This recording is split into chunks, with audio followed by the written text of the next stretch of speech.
everybody. You are watching the Now Morning Show and we're having a great time here. And in the lead up to the THA elections coming up on the 25th of January, we are meeting with some of the candidates to find out what their manifesto contains and what their approach to the new political term in the THA would be like. Joining me this morning from the Bucco Mount Pleasant area in Tobago, of course, is Ansel Dennis, who is the Chief Secretary of the THA. Good morning, sir, and welcome. Good morning, sir. How are you? Doing quite well. Thank you very much. And yourself? I'm good. Always beautiful Tobago today. Very good. The weather looks fine to me. So today is going to be a beautiful day as usual on the capital of paradise. A little bit jealous over here. Now, Ansel, you have quite a few things on your belt as the youngest Chief Secretary, the youngest to represent a seat as well. Tell us what really pushes you to keep achieving all the things that you do.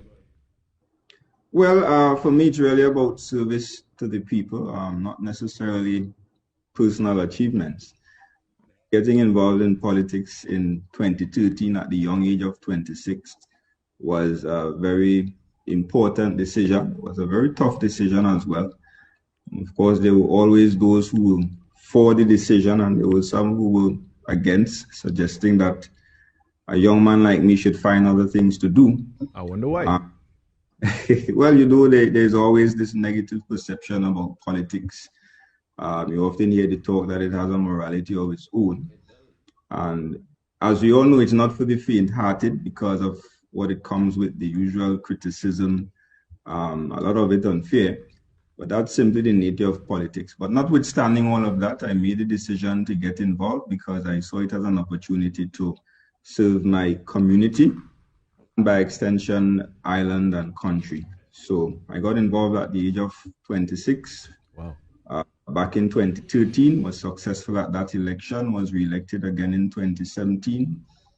And here I am, looking to be re-elected on January 25th once again for a third term, to continue the journey of development for the electoral district of Bucco Mount Pleasant and the island of Tobago by extension. Wonderful. And you have been serving the people for quite a few years. Now, during that time, you would be on the street chatting with the people of the community and the area itself, and you would have come across a number of common issues that would have come up amongst the people. What are some of those? Well, of course, infrastructure. As we all know, roads, we can't seem to do enough paving.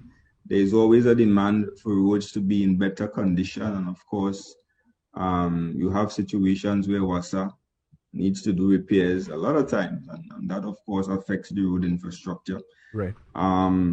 Unemployment, especially among young people, and opportunities for young people continues to be an issue that is often highlighted as well.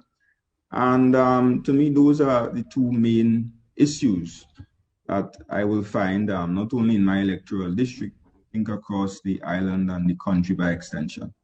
Now, when it comes to your electoral district itself, how do you intend on tackling these challenges that you just mentioned? Well, in terms of infrastructure, we have increased some of the work that has taken place over the last couple months or so. A number of streets were addressed in terms of paving. There needs to be further collaboration with WASA, and there are plans for this administration to do that in terms of ensuring that we have greater cohesion when it comes to road repairs. So these are things that need to be addressed. In terms of unemployment, what this administration wants to do going forward, and the PNM that is, as a new administration coming in after January 25th, because of course we are going to be re-elected to office. So we'll be looking at developing a stronger private Tobago, because at this point in time, the Tobago House of Assembly, the state, the public sector employs most of the working population in Tobago, and that situation cannot continue. And therefore, we have to do more to continue to develop a stronger private sector. Of course, tourism at this point in time is affected negatively in a big way due to this COVID-19 pandemic. most hotels are closed. Most of the large hotels are closed, if not all. I think they probably only Magdalena and Mount Irving may be open at this point in time. So most of them are closed. And that came with a lot of job losses, which has been part and parcel of this pandemic. But as I've always said, the tourism sector is not dead. It's simply in a coma. And at some point in time, we expect it to be reawakened. So we will be doing our work to ensure that we position the island to attract more investment in that regard, to ensure that we have new hotels, new businesses within that sector coming on stream. Of course, we missed a great opportunity some time ago to have Sandals Resort established on the island, which would have created some 2,000 jobs had it been established. But of course, we continue to do what we have to do to ensure that we position the island to benefit from more investment, especially from foreign companies.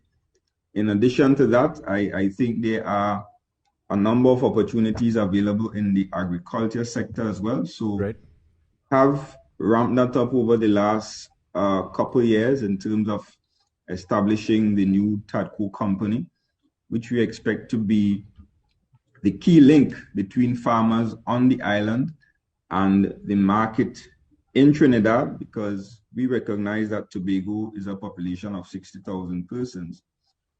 But our next door neighbor, our brothers and sisters in Trinidad, your number, I think it's 1.3 million, 1.4 million thereabout.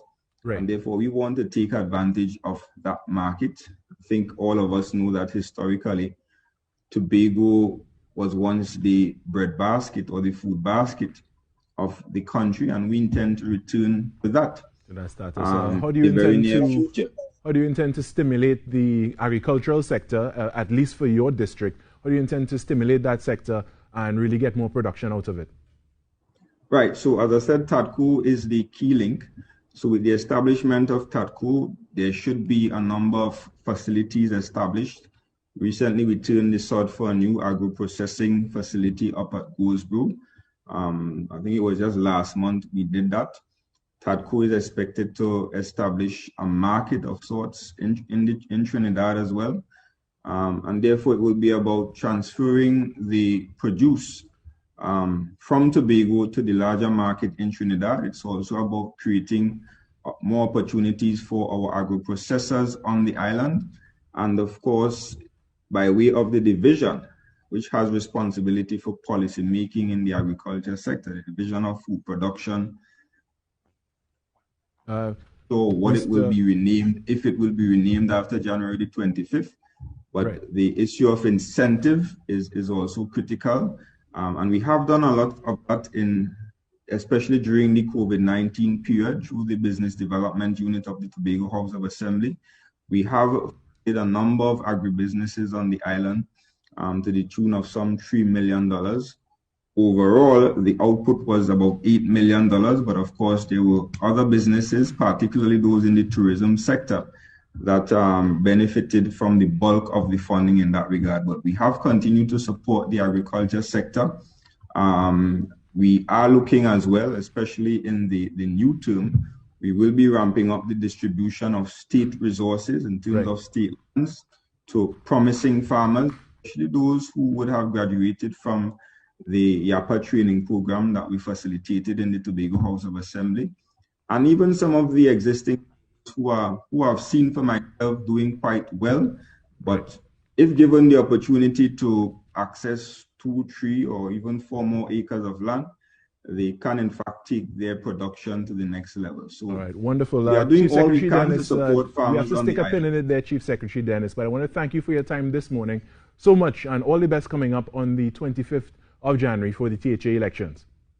Thank you very much. All right, thank you so much, sir.